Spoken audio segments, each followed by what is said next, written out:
Chapter 1, Family Bonds. The crash barrier had not been enough to save them. Drew Sullivan stood at their graves 16 and alone, his knuckles white around the wilting flowers. The foster system waited to claim him, but for now he had these final moments with the parents who shaped his world.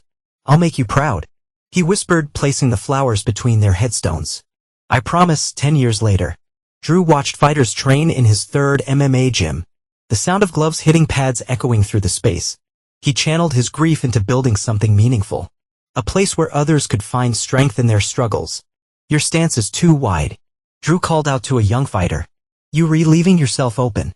He demonstrated the correct position, muscle memory from countless hours of training guiding his movements. The gym door opened, bringing with it Amy Parker, the new sports therapist he hired. She carried her medical bag, her auburn hair tied back practically, her presence already familiar after just 3 months. "Mr. Chen's shoulder is acting up again," she said, setting down her bag. "Mind if I take a look before his next match?" Drew nodded, watching as she approached Marcus Chun, his top fighter. Her hands moved, finding the source of tension. Marcus's relief was visible as she worked. "You good at that," Drew said later as Amy packed up her supplies. She smiled, tucking a loose strand of hair behind her ear. "Years of practice. Though I have to say, your fighters are easier to work with than most. They actually listen to recovery advice." "I make sure they do. No point in training if you're going to ignore your body's needs." Their conversations became a daily routine. Amy understood the physical demands of fighting in a way few outside the sport did. She spoke about injury prevention with the same passion Drew felt for teaching proper technique. "You should consider opening a clinic next to the gym," Drew suggested one evening. "As they locked up, the fighters would benefit from having you closer." Amy's eyes lit up. "I've actually been thinking about that. The space next door is available." Their professional relationship evolved into something more personal. Coffee after work became dinner dates. Discussions about fighter recovery turned into conversations about their lives, their dreams.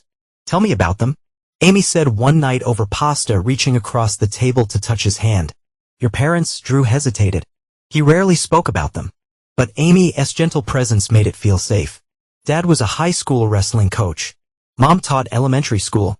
They were everything to me." Amy squeezed his hand. "They'd be proud of what you've built." Their wedding was small but joyful. Rhonda, Amy's mother, helped plan everything. She was a retired nurse who lost her husband to cancer years earlier, and she seemed to understand Drew's loss in a way others did not.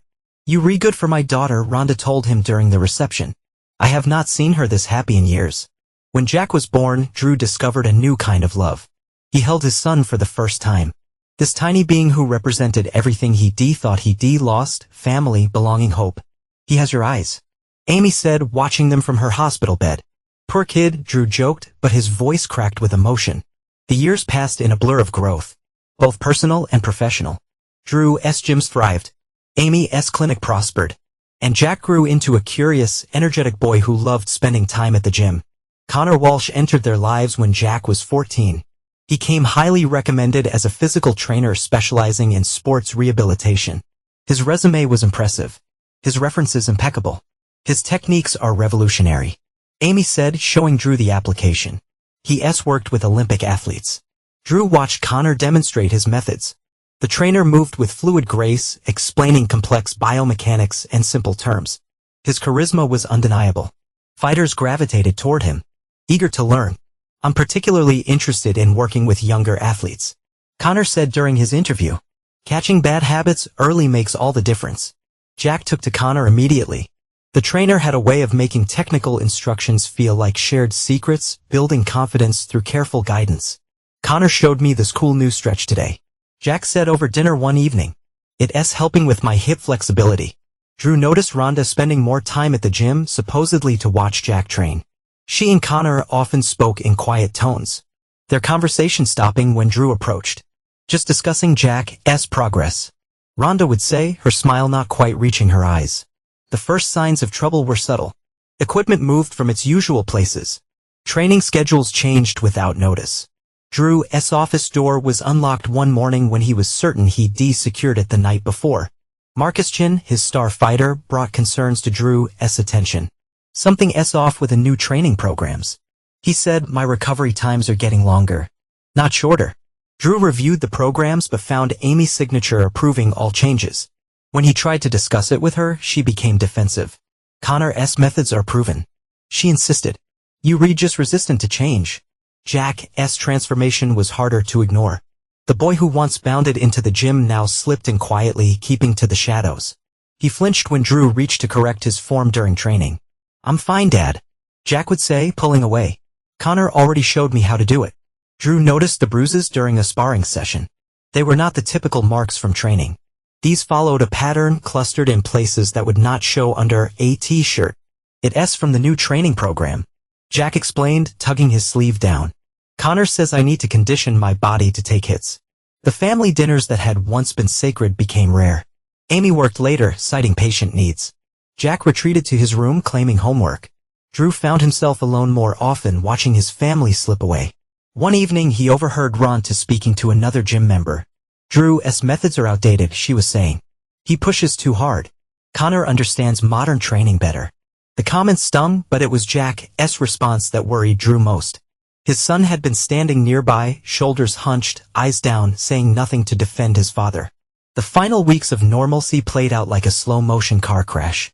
Drew saw the signs but could not prevent the impact. Amy's criticism became more public. Her support for Connor more obvious. Jack's withdrawal deepened. His eyes holding secrets he seemed afraid to share. Connor's private training sessions at Ron's house raised red flags Drew could not ignore. Amy attended these sessions frequently, returning home with elaborately detailed excuses about emergency patient treatments. Why not they train at the gym? Drew asked one night. Ron's pool is better for rehabilitation. Amy replied, not meeting his eyes. And it's more private. The word private echoed in Drew's mind, carrying weight he was not ready to acknowledge.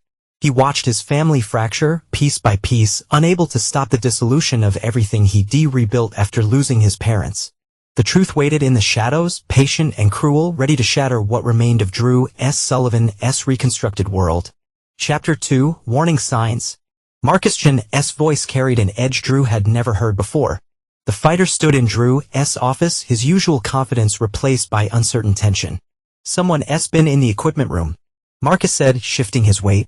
The weight settings on my machines were all wrong this morning. Third time this week, Drew leaned forward in his chair. Wrong how? Too heavy. Way too heavy. Could have caused serious injury if I had not checked first. Marcus ran a hand through his hair. And my recovery program's been altered again. The changes have your wife's signature, but what? The new routine does not make sense. It's like someone's trying to slow down my progress before the tournament. Drew pulled up the training logs on his computer. Marcus was right. The programs have been modified repeatedly. Each change signed off by Amy but clearly showing Connor's influence. As Connor approached you about private training, Drew asked. Marcus nodded. Keeps pushing for sessions at Ms. Rondi's place. Says his pool therapy would fix my shoulder issues faster. He paused. Thing is, my shoulder was fine until these new programs started. After Marcus left, Drew to the thorough check of the gym. In the back office, he found signs someone had been using his computer. The login screen showed multiple failed attempts from the previous night. Security footage revealed Connor entering the office well after closing time, using a key Drew had not theorized. The trainer spent nearly an hour at Drew's computer before leaving through the back door. Care to explain this? Drew confronted Connor the next morning, playing the footage. Connor's charm switched on like a light. Oh, that? I was reviewing Marcus's progress reports. Amy gave me permission to access the files. Should have mentioned it earlier, my mistake. At midnight, I work better late at night. Less interruption. Connor's smile remained steady. Amy knows I often work out hours. Feel free to verify with her. Drew did verify and hit a wall of excuses.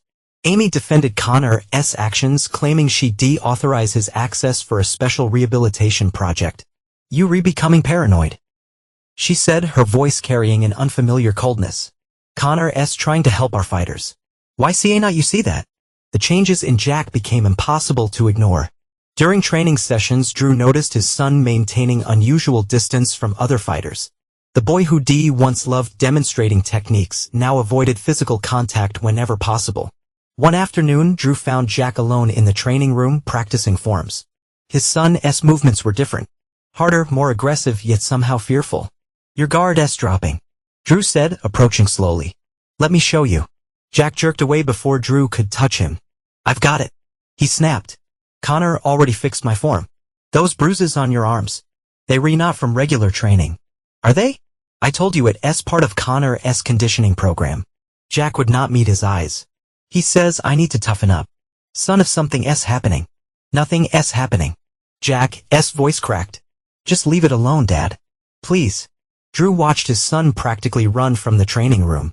The boy's behavior triggering memories of his own trauma counseling after losing his parents. He recognized the signs of a teenager carrying too heavy a burden. The next day, Drew overheard Ron speaking to a group of parents near the reception area. Her voice carried just enough to be heard clearly. Drew's methods are becoming dangerous. She was saying. Connor's had to correct so many bad habits in these young fighters. Thank goodness Amy saw the problem before someone got seriously hurt. The parents listened, nodding along. Drew noticed how Rhonda's words seemed carefully chosen, planting seeds of doubt while maintaining plausible deniability. During the regional tournament preparation, Drew discovered more disturbing changes. The recovery protocols for his entire team had been systematically altered. Each modification subtle enough to avoid immediate notice but significant enough to impact performance. These changes could destroy our fighters' careers. Drew confronted Amy in her clinic. What were you thinking? I was thinking about their long-term health. Amy replied, her professional mask firmly in place. Connor's methods are proven to reduce injury rates. By extending recovery times. By pushing unnecessary treatments. You seeing conspiracy with his only progress. Amy turned away, arranging files on her desk.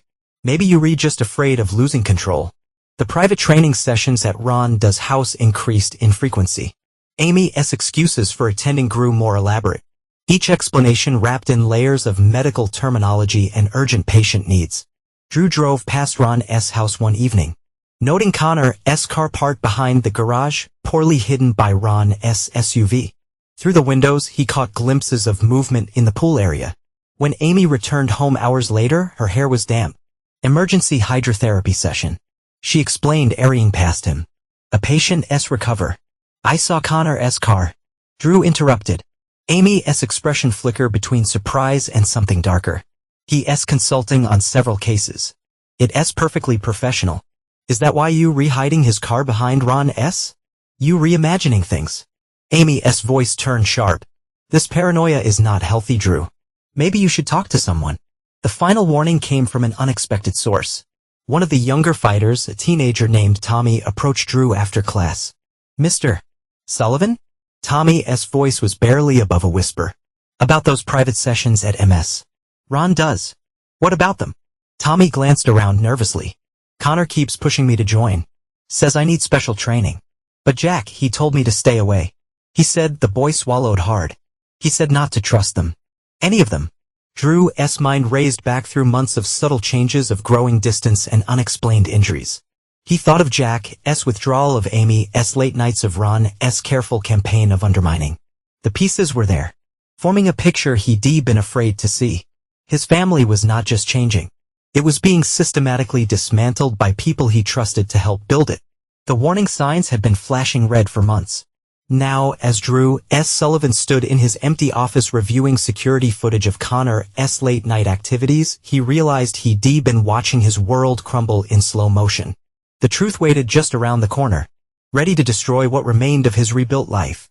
But this time, Drew S. Sullivan would not be the helpless 16-year-old watching his world collapse.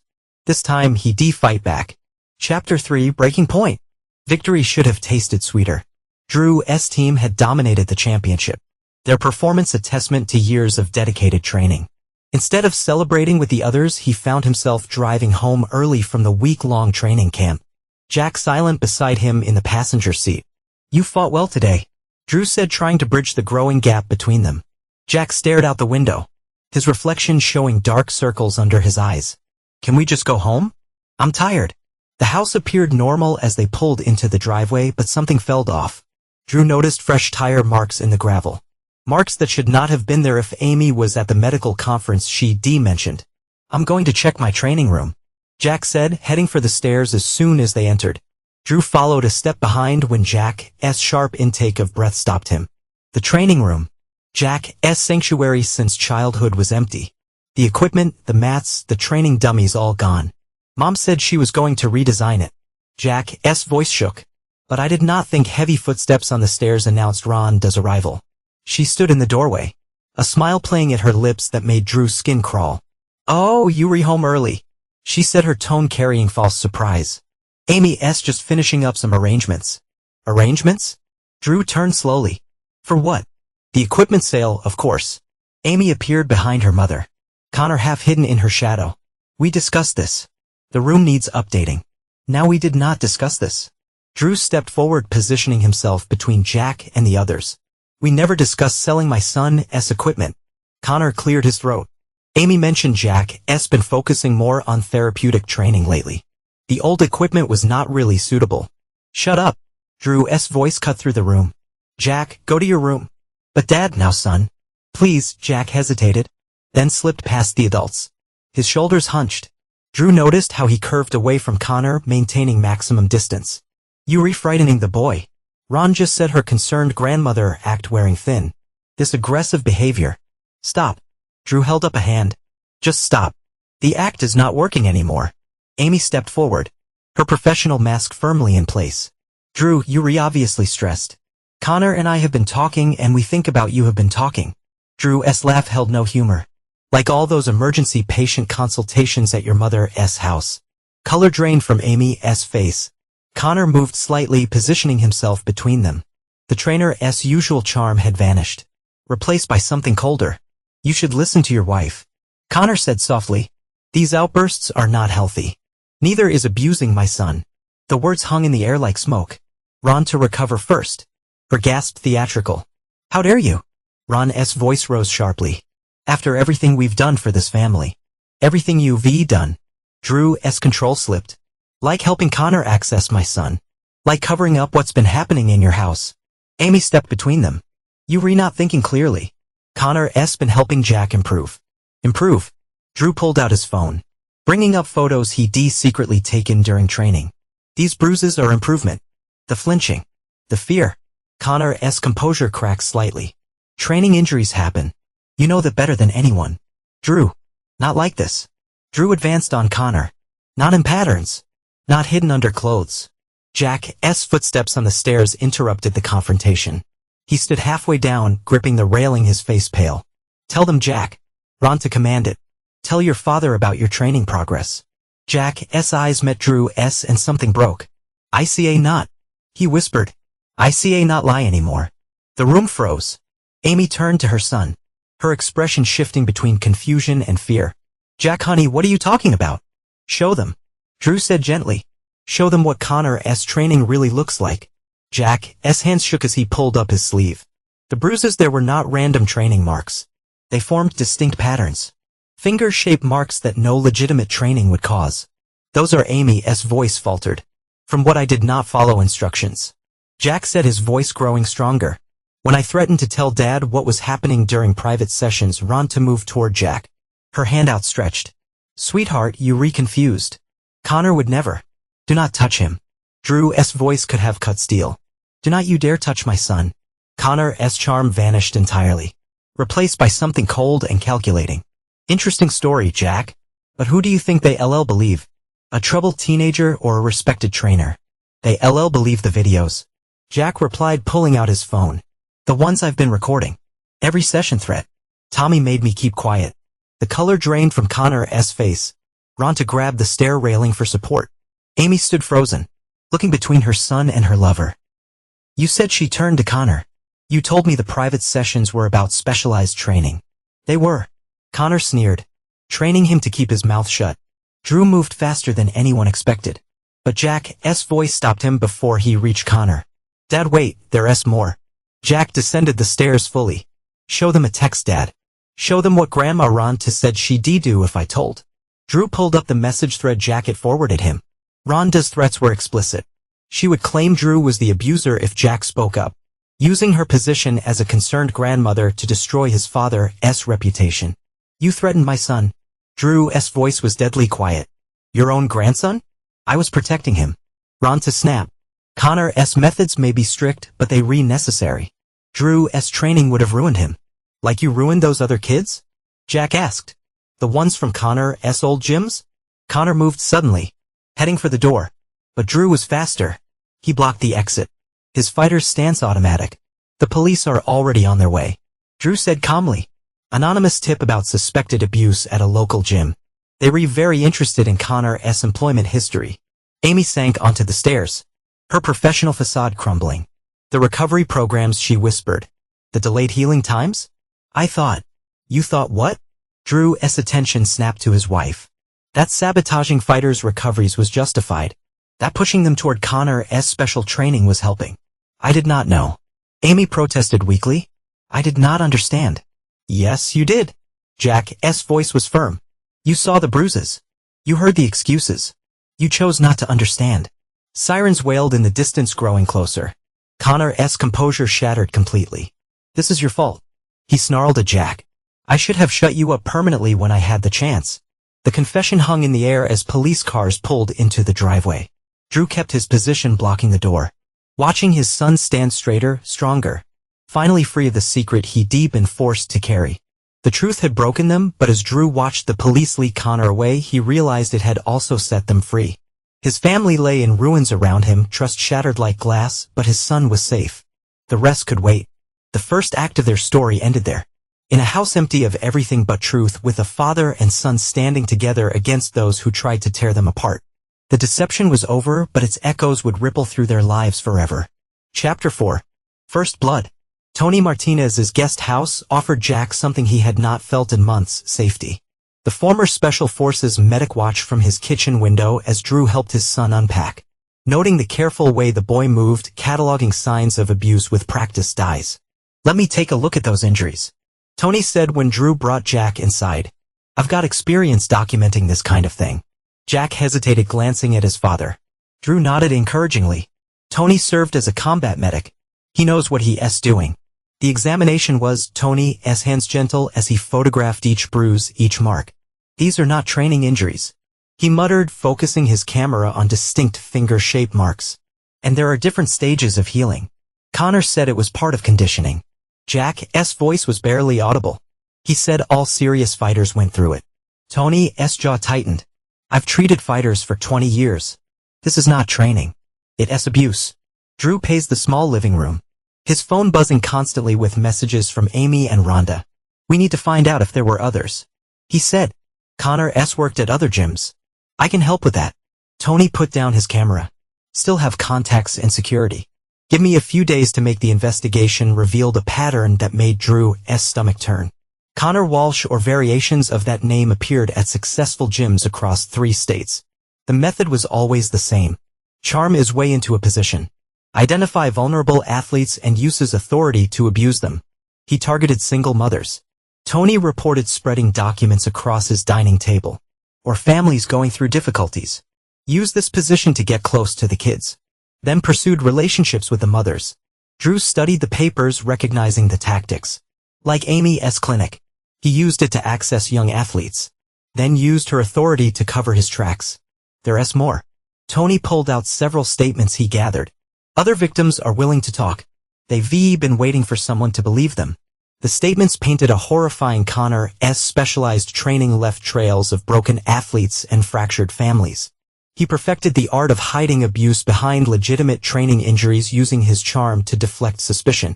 We need to make this public, Drew said, reading another victim's account. Stop him from moving to another gym. Already working on it. Tony pulled up details of an upcoming fighting event. Major showcase next week. Connor's planning to attend. Probably looking for his next target. The event venue buzzed with energy, fighters and trainers networking between matches. Drew spotted Connor holding court near the practice area, surrounded by admirers. The trainer's charm was on full display as he demonstrated techniques to an attentive audience. Ready? Tony asked, positioning himself near the exit. Other fighters they contacted stood strategically around the room, waiting for Drew's signal. Drew approached Connor's group. Jack's medical photos tucked in his jacket. Nice technique, he said loudly. Why didn't you show them your special training methods? Connor's smile flickered. Drew did not expect to see you here. How's Jack recovering from this? Drew held at the photos. Anyone else recognize these kinds of training injuries? The room grew quiet. Connor's charm slipped further. Those are clearly sparring injuries. Anyone who trains seriously. Like these fighters? Drew gestured to the others moving forward. Tell them about your private sessions, Connor. About how you pick your targets. A young fighter stepped forward, pulling up his sleeve to reveal familiar marks. He said it was elite training. The boy said that champions had to learn to take pain. More victims emerged from the crowd, each with similar stories. Connor's facade cracked completely as he realized he was surrounded by evidence of his abuse. This is ridiculous. He sputtered. These kids are lying. Amy will verify my methods. Amy's not here to cover for you anymore. Drew handed copies of the photos to other gym owners. Check your own records. How many kids did you hurt at your facilities? The damage was immediate. Gym owners who considered hiring Connor backed away. Fighters who defended his methods now looked at him with disgust. His carefully constructed reputation crumbled under the weight of truth. Amy's attempted damage control only made things worse. Her press release claiming Connor was being framed prompted his victims to speak louder. Patients from her clinic came forward with stories of delayed recoveries, of treatments that seemed designed to push them toward Connor's specialized care. She knew. One fighter testified at the medical board hearing. I told her about the bruises, about feeling worse after Connor's sessions. She said it was part of the recovery process. Rhonda's involvement unraveled next. The retired nurse had used her medical knowledge to help hide signs of abuse, coaching Connor on where to hit to minimize visible damage. Her nursing license revocation hearing revealed decades of enabling abusive behavior. I trusted her with my grandson, a parent testified. She used that trust to give Connor access to my child. By the end of the week, Connor's methodology was exposed throughout the fighting community. Gym owners shared warnings, creating a network to identify and block similar predators from accessing young athletes. The first blow had been struck, but Drew knew the fight was far from over. In his guest house, Jack slept peacefully for the first time in months, while his father prepared for the battles ahead. Chapter 5: Escalation. Connor's retaliation came swiftly. Flyers appeared at local gyms offering steep discounts for private training sessions. Fix the damage caused by outdated methods. They proclaimed, directly attacking Drew's coaching style. He's trying to poach your fighters. Marcus Chin said, bringing a stack of flyers to Drew's, claiming he can undo the harm your training caused. Drew studied the advertisements, noting the carefully worded promises of gentle rehabilitation and trauma-informed coaching. Connor's manipulative skills were evident in each phrase. Send these to Tony, Drew instructed. Add them to the evidence file.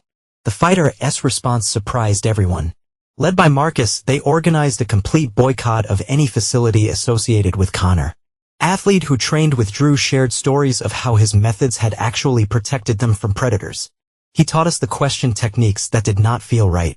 Marcus told a group of young fighters to trust our instincts when something seemed wrong. The boycott spread through the fighting community.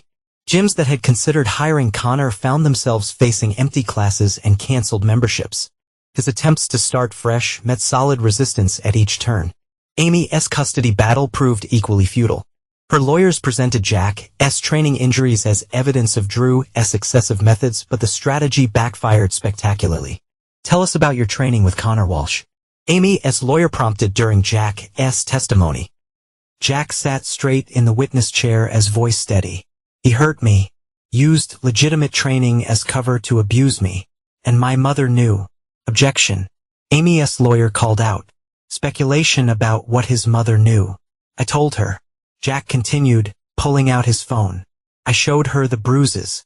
She said it was necessary for my development. The evidence was damning. Text messages between Amy and Connor revealed coordinated efforts to isolate Jack to create opportunities for abuse under the guise of specialized training.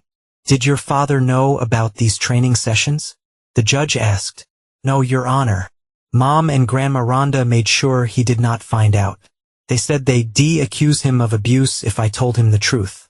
Amy's face crumpled as Jack's testimony continued. Her role in enabling Connor's access to young athletes destroyed any chance of gaining custody. The judge's decision was swift and absolute. The court finds the mother's actions show a severe lack of judgment and protection of her minor child. The judge declared, full custody is awarded to the father. Rhonda's attempts to salvage her reputation proved equally disastrous. She approached other gym members' families, spinning tales about Drew's aggressive coaching style. Yes, dangerous. She told concerned parents. Connor was trying to protect those children from Drew's methods. Her campaign ended when the parents compared notes. Recognizing the same manipulation tactics, she used to isolate potential victims for Connor. Stories emerged of how she used her position as a trusted grandmother to groom families for abuse. She told me Drew was hurting my son. One mother revealed during a parent meeting, said Connor's private sessions would help protect him. I believed her because she seemed so concerned. The fighting community rallied around Drew and Jack. A public demonstration of support drew hundreds of athletes, each sharing stories of how proper training had empowered them. Drew Sullivan taught us more than fighting, a young athlete addressed the crowd. He taught us to recognize and resist abuse. His methods did not hurt us. They protected us. The event became a platform for other victims to come forward. Athletes who encountered Connor at other gyms shared their experiences, creating a network of survivors supporting each other. Local fighting organizations responded by implementing new safety protocols. Background checks became mandatory for all trainers. Private sessions required multiple witnesses. Connor and Amy's methods became cautionary tales and coaching certification programs. We rechanging how we protect young athletes. The head of the State Fighting Commission announced, no more hidden abuse under the guise of training. The escalation had backfired on Connor and his enablers. Each attempt to discredit Drew only revealed more evidence of their systematic abuse. The fighting community's response was clear. Predators would no longer find shelter in their ranks. Chapter 6: The Battle. Connor's desperation showed in his latest scheme. He approached a new gym on the outskirts of town, presenting himself as a misunderstood innovator in sports rehabilitation. Drew Sullivan's fighters spread lies about me, he told the owner. They afraid of my superior methods. The owner seemed interested until Drew's fighters arrived. Led by Marcus Chun, they filled the gym's parking lot, each carrying evidence of Connor's true methods. Check his background, Marcus advised the owner. Ask about the injuries, the lawsuits, the pattern of abuse. Connor's charm cracked. You interfering with my business. He snarled at Marcus. This is her no. Marcus stepped closer. This is protection. We making sure you not hurt anyone else. The confrontation turned physical when Connor grabbed Marcus's shirt. Years of contained rage exploded as Connor's facade finally shattered. You ruined everything. He spat, swinging wildly. I had a perfect system until you people interfered. Marcus easily deflected the attack, his trained reflexes making Connor look amateurish. Your system was abuse, he said calmly. Nothing more. The gym owner called the police, but Connor fled before they arrived. His desperate attempt to start fresh had only reinforced his reputation as a predator. Amy's professional world collapsed next. Her role in delaying fighters' recoveries became public knowledge when her patient records were subpoenaed. She adjusted treatment plans to maintain injuries, and investigating physician reported, created dependencies on Connor's intervention. Her attempts to blame Drew backfired spectacularly. Former patients revealed how she dismissed their concerns about Connor's methods, using her medical authority to silence questions. She told me the pain was normal. A young fighter testified that only Connor understood how to fix what Drew's training had damaged. The evidence showed a pattern of medical manipulation. Amy had used her position to create a steady stream of vulnerable athletes for Connor's abuse. I trusted her with my recovery, another fighter said. Instead, she made me worse to serve her own agenda. Rhonda made one final attempt to regain control. She approached Jack after school, playing the concerned grandmother role she perfected. Your father is poisoning you against us, she pleaded. Connor only wanted to help you become stronger. Jack activated his phone's recording app, remembering Drew's lessons about documenting everything. Like you helped him access other kids. Rhonda's mask slipped. Those children needed special training. Their parents were too weak to understand. Like you helped him hurt me? Jack pressed. Tell me again how that was helping. We did what was necessary. Rhonda snapped. Connor knows how to create champions. A few bruises are nothing compared to She stopped realizing too late that Jack was not the vulnerable child she'd helped manipulate. The recording would prove devastating to her defense. Drew's investigation uncovered Connor's deepest secret. Hidden in the rehabilitation records were references to performance-enhancing substances carefully coded to avoid detection. He used the private sessions to distribute supplements. Drew explained to the investigating officers. The pool therapy at Rhonda's house provided perfect cover. The revelations sparked multiple investigations into facilities where Connor had previously worked. Similar patterns emerged. Young athletes give in mysterious supplements during private training. Their performance enhanced through chemical means. The fighting community's response left no room for doubt. Gyms across the state posted Connor's photo, warning members about his methods. His training certification was permanently revoked. Any trainer or facility associated with Connor Walsh will be blacklisted. The State Athletic Commission declared. His methodology has been exposed as a cover for systematic abuse. The battle had shifted decisively. Connor's carefully constructed world of manipulation and abuse crumbled under the weight of truth. His enablers Amy and Rhonda found themselves exposed and isolated. Drew watched the system they created collapse, knowing the final confrontation still lay ahead. But for now, he focused on his son's recovery, on rebuilding what Connor and his conspirators had tried to destroy. Chapter 7: The Fall. Security cameras captured Connor's approach to Drew's gym at 2:17 a.m. He moved with purpose. Using a copied key he never returned. The footage showed him testing doors, searching for a way inside. What Connor did not expect was Jack S. Sullivan practicing alone in the back training room. The 15-year-old had developed a habit of late-night training sessions, finding peace in the quiet hours when memories of abuse could not touch him.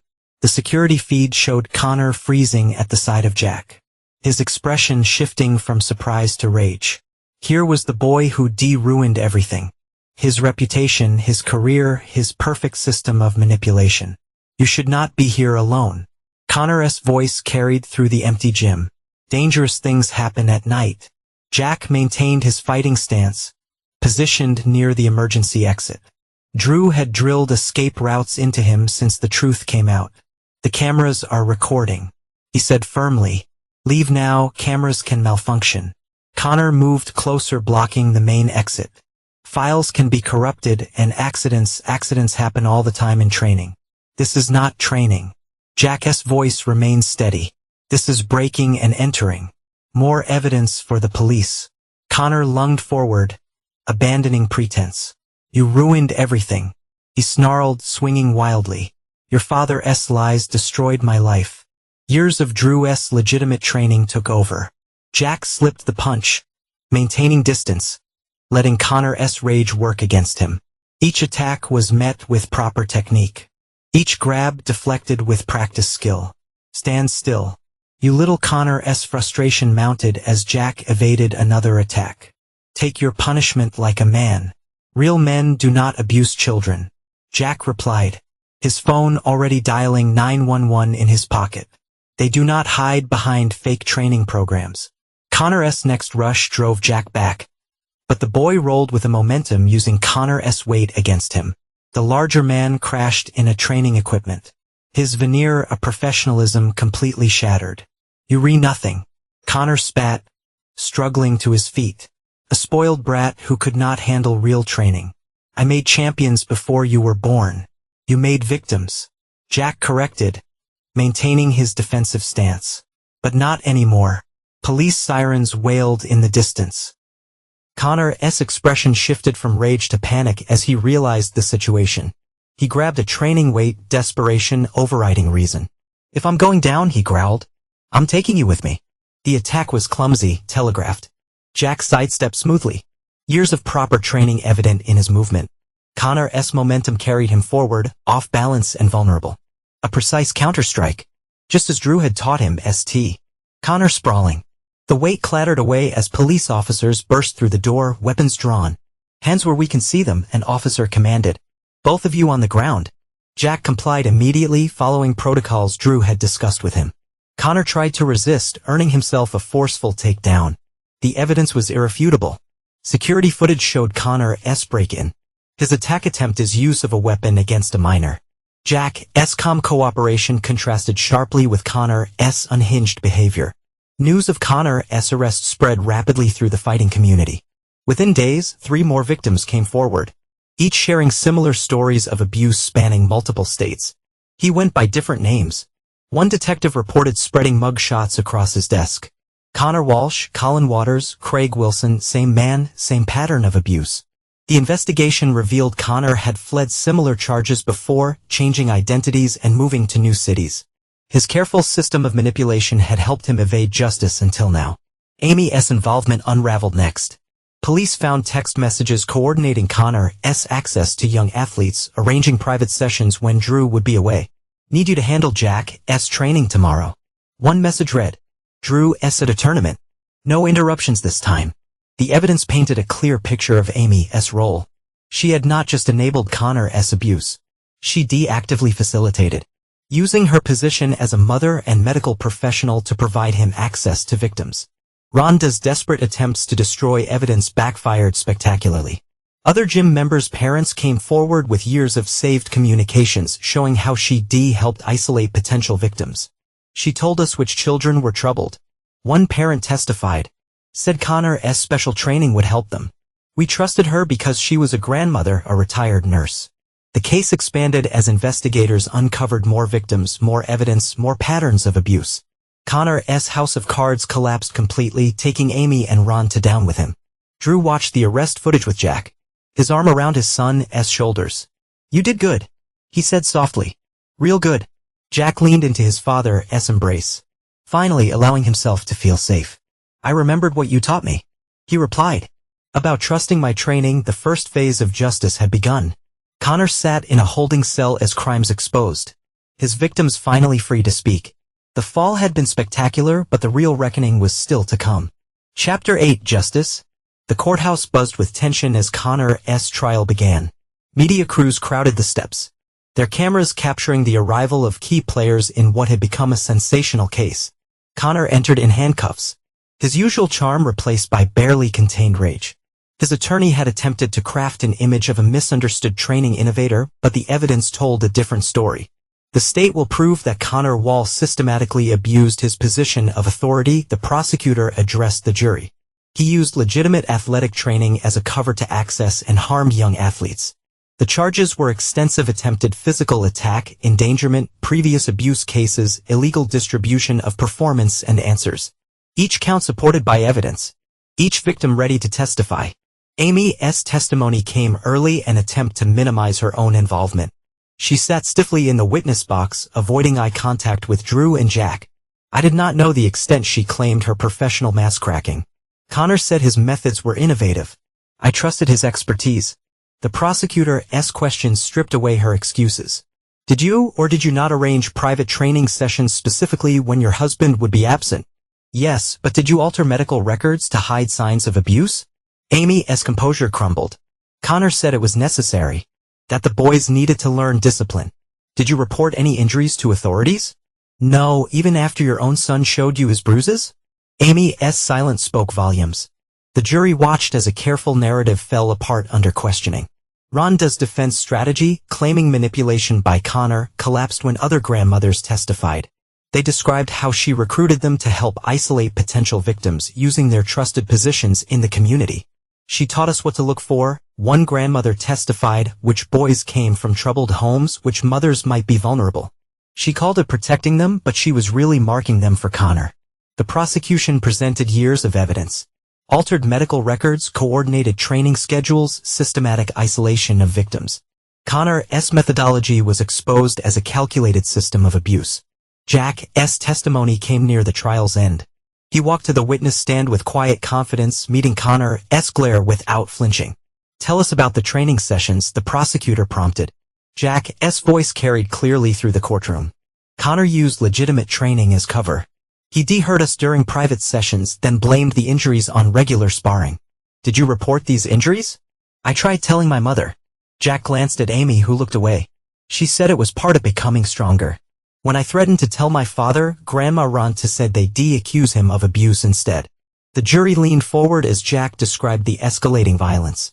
The threats, the systematic way Connor had used family dynamics to maintain control. The night he broke into the gym, Jack continued. He showed his true self. No more pretending about training or discipline. He just wanted to hurt me. Connor's outburst from the defense table proved Jack's point. You ungrateful little, I made you stronger. All of you, the judge's gavel cracked like a gunshot. Remove the defendant if he can not control himself. The verdicts arrived after 3 days of deliberation. The courtroom fell silent as the judge prepared to read them. On the charge of attempted attack on a minor, guilty. On multiple counts of child endangerment, guilty. On the charge of illegal distribution of performance-enhancing substances to minors, guilty. The sentences reflected the severity of the crimes. Connor received 20 years without possibility of parole. His appeals would prove futile. His claims of misunderstood training methods falling on deaf ears. Amy faced her own judgment. 5 years in prison, permanent loss of medical licenses, no contact with minors after release. Her role in enabling and covering up abuse had destroyed her professional and personal life. Rhonda's sentence of 3 years house arrest came with substantial fines and permanent revocation of her nursing license. Her reputation in the community was shattered. Her role as a facilitator of abuse now public knowledge. As the court cleared, Drew hugged his son close. It's over, he whispered. Really over? Jack nodded, watching Connor being led away. Think he'll ever understand what he did wrong? Some people not face their own evil. Drew replied, but he'll never hurt another child. That's what matters. The media dubbed it the betrayal in the ring case, but for Drew and Jack, it was simply the end of a nightmare. Justice had been served, leaving them free to begin healing. Chapter 9, Rebirth. 6 months after the trial, Drew stood in his transformed gym, watching a new kind of class unfold. Young survivors of abuse work through basic fighting stances, each movement building confidence rather than fear. Remember, Jack called to the group, power comes from proper technique, not force. At 16, he became an inspiring instructor, his own recovery story, giving hope to others. The gym had evolved beyond traditional martial arts training. Special programs helped abuse survivors rebuild trust and strength through controlled, supportive practice. Your son has a gift, Sarah Matthews said, joining Drew with the observation window. The child psychologists have been instrumental in developing their new programs. He knows exactly how to reach them. Drew nodded, watching Jack demonstrate a defensive move. He turned his pain into purpose. Makes me proud. Sarah's presence had become a constant support. Her understanding of trauma recovery complementing Drew's practical experience. Unlike Amy's manipulation, Sarah's interest in the gym's mission came from genuine concern for survivors. The waiting list for the youth program keeps growing. She mentioned. Word spreading about what you're rebuilding here. The divorce settlement had stripped Amy of any claim to the gym or its programs. Her attempts to contact Jack from prison met firm rejection. She sent another letter. Jack told Drew one evening after classes. Same excuses about not knowing about being manipulated. Drew studied his son's expression. You do not have to read them. I do not. Jack replied. But I'm not angry anymore. Just disappointed. Their new programs expanded weekly. Former fighters returned to help. Many sharing their own stories of recognizing and resisting abuse through proper training. Drew's methods taught us to question anything that felt wrong. Marcus Chin told a group of parents. Real training builds you up. It does not break you down. Rhonda's house arrest isolated her from the community. She once manipulated. Former friends avoided her. New stories of her enabling behavior emerging regularly. She tried calling Mom in prison. Jack mentioned during a quiet moment. Wanted to coordinate their stories for the appeals. And Mom finally refused. Said she needed to stop lying to herself. Jack shrugged. Maybe prison's helping her see clearly. The gym's transformation attracted attention from child protection organizations. Sarah's expertise helped them develop comprehensive safeguarding protocols. We're recreating something unique. She explained during a staff meeting. A place where survival skills mean more than just physical defense. Drew found himself drawn to Sarah's compassionate strength. Unlike Amy's calculated support, Sarah's dedication to helping survivors came from genuine empathy. You've built something remarkable. She told them one evening as they locked up. Turn a place of betrayal into a sanctuary. We all did. Drew corrected, including her in the achievement. It took all of us. Jack approved of their growing closeness. She gets it, he said after Sarah joined them for dinner. She sees us as people. not projects. The gym's new identity emerged fully. Part training facility, part healing center, part community hub. Survivors found understanding, support, and practical skills to rebuild their lives. This is what training should be, Drew told a new group of students. Building strength to protect yourself and others. Never to harm. The rebirth was not just physical. It was emotional, spiritual, communal. Each class, each session. Each small victory helped to erase the shadows Connor had cast. In her prison cell, Amy received updates about the gym's transformation. Her attempts to re-establish contact met kind but firm rejection. She needs to focus on her own healing. Sarah advised when Drew mentioned the letters. You and Jack have moved forward. She needs to do the same. The gym's programs became a model for others. Abuse survivors found more than just physical training. They found understanding, support, and hope. You showed me it was not my fault, a young survivor told Jack after class. That fighting back does not make me bad. Drew watched his son handle these moments with growing wisdom. Jack's recovery had transformed him from victim to mentor. His pain becoming a source of healing for others. We were not just teaching defense.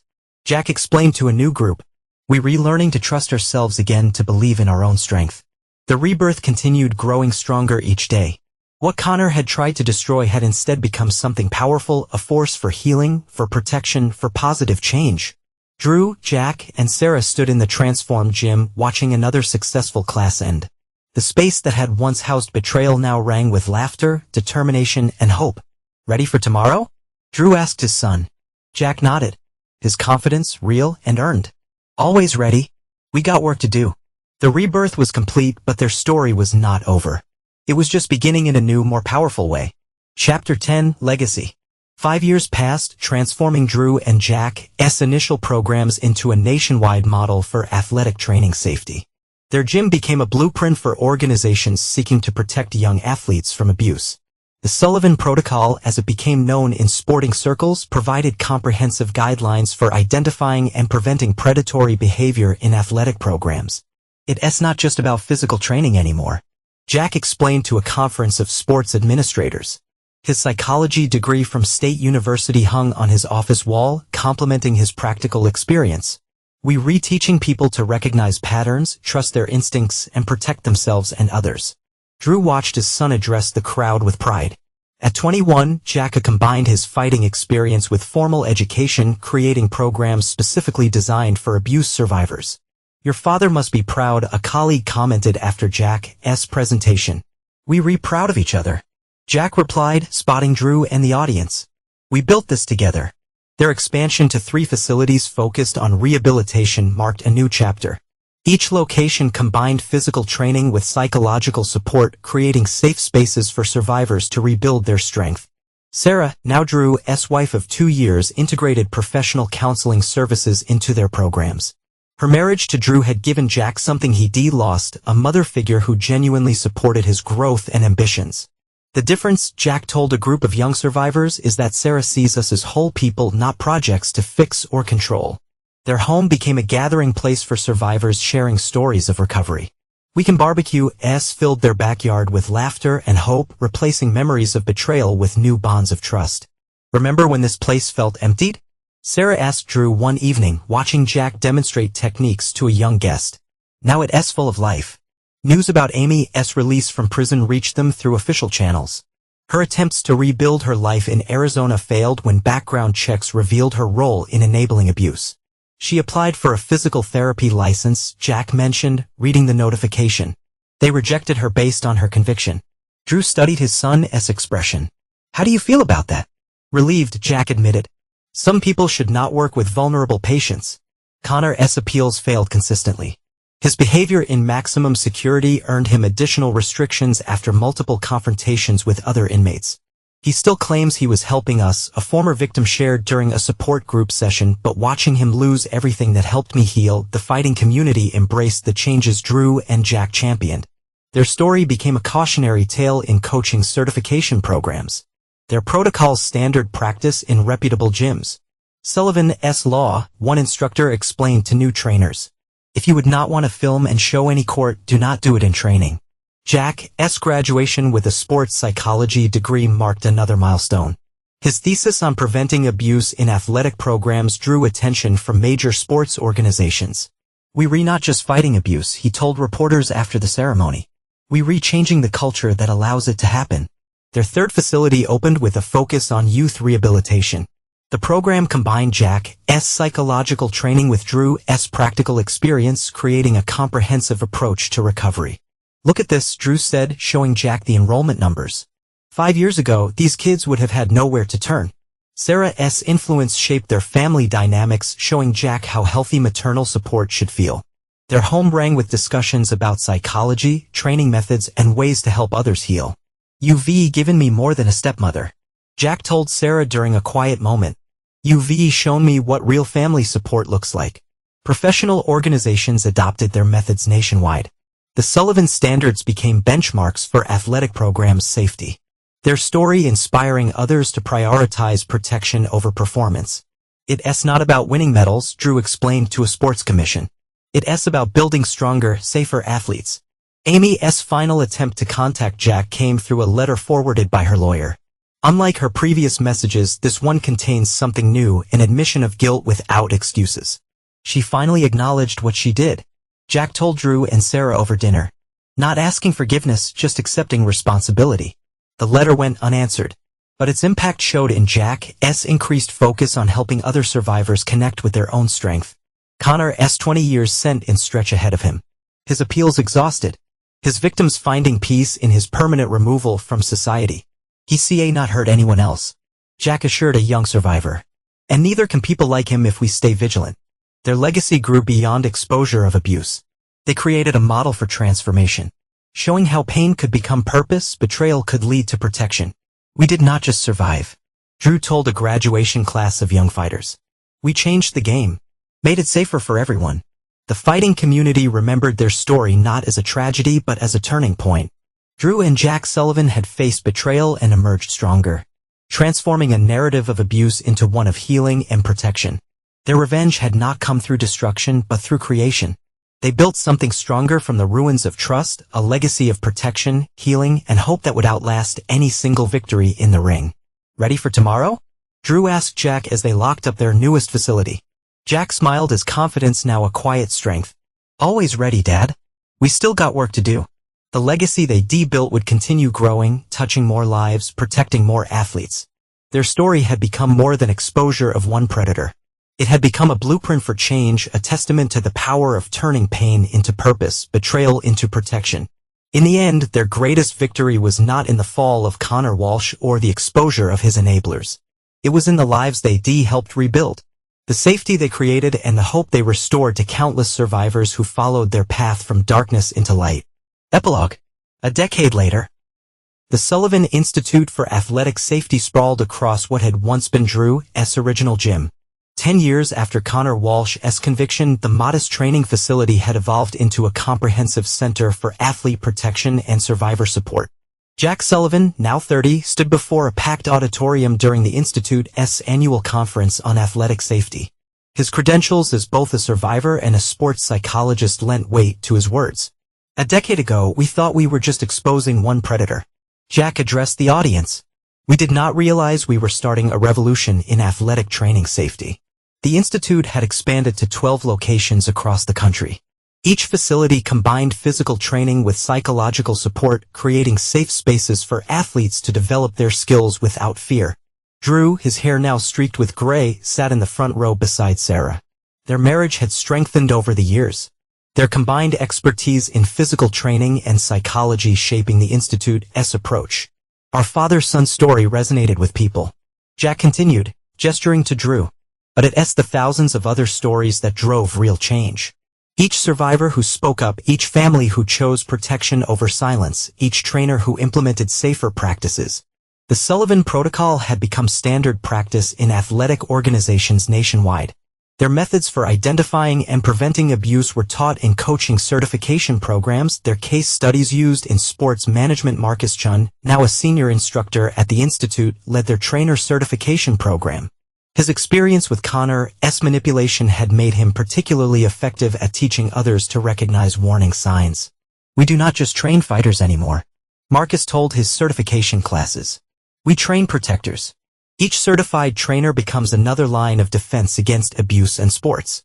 The Institute's research department, headed by Sarah, conducted groundbreaking studies on athletes' safety and trauma recovery. Their findings influence policies at major sports organizations, changing how athletic programs approach training and supervision.